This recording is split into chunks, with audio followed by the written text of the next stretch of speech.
In this example, we've been asked to find the graph of the following function, and we're going to do that by using transformations.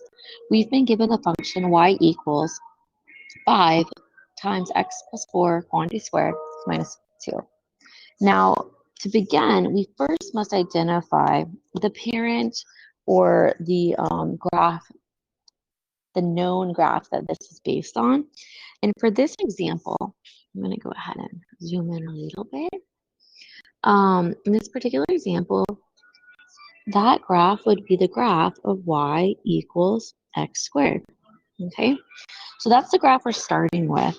And now we're going to complete transformations in order to obtain the graph that we are given. Now, anytime we're doing transformations, we want to start within the parentheses if there are any, basically starting with what's closest to x and working from there out.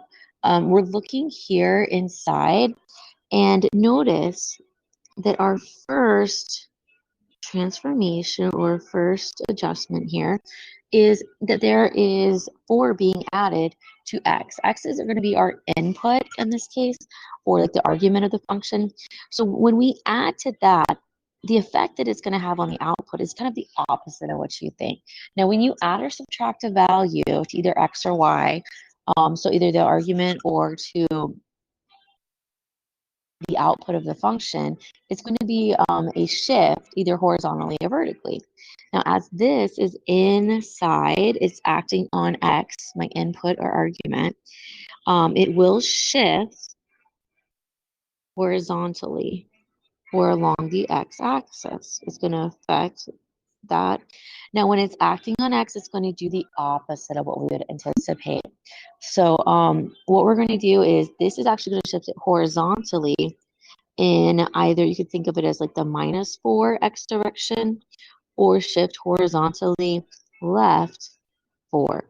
Okay, so that's going to have that effect on our graph, and I'll show you this in just a minute. We will go ahead and put this into mymathlab and practice, doing these transformations in order within the software and viewing how that affects it. Okay, so shift it horizontally. It's going to be, you can think about -4 direction or left 4. All right.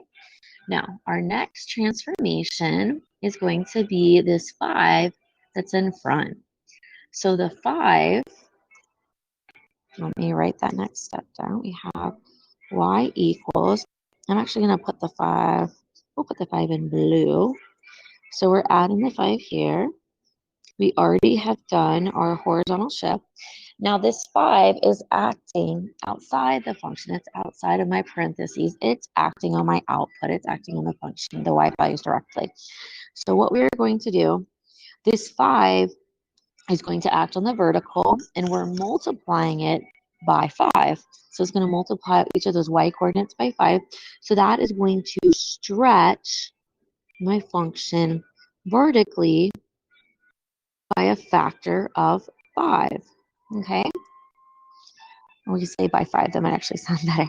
So by 5. All right, and we're going to do each of these in order. I'm going to show you the buttons you want to push and how you want to look at it. Now the last thing we're going to do is this -2. So going back to our original function, there's a -2 outside and at the end of our function. So let's just shift it over a little bit this way. So we had our 5. So now we have y equals, we have our 5, we have our x plus 4, quantity squared, and now we are going to do a -5. So the -5, similar to the +4 inside of here, is going to be either a horizontal or vertical shift. Since it is outside that function, it's acting on my output. Wait, that was not 5, it was 2, wasn't it? Ha, okay, it's 2. So this 2 is going to be acting directly on my y value, so that will be vertical. So this is going to be a vertical, and it's going to be a shift, and it's going to act exactly how you think. You're subtracting 2 from each of my outputs, okay? A vertical shift. So you can either say, you can say like it's a -2, or you can think about it going down 2, which is probably the best way to think about it, but we're going to be entering these into the Pearson system. So the numbers help as well. So just make sure we've identified everything we're going to do. So real quick, we started with, let me move this for you. That way that goes off. Okay, so we're going to start with our initial function, which is the parabola, the x squared function. We're going to come down, and first we're going to shift it horizontally. It's going to shift in my left direction or towards the negative x, which is -4 steps. Then we're going to stretch it vertically by a factor of 5.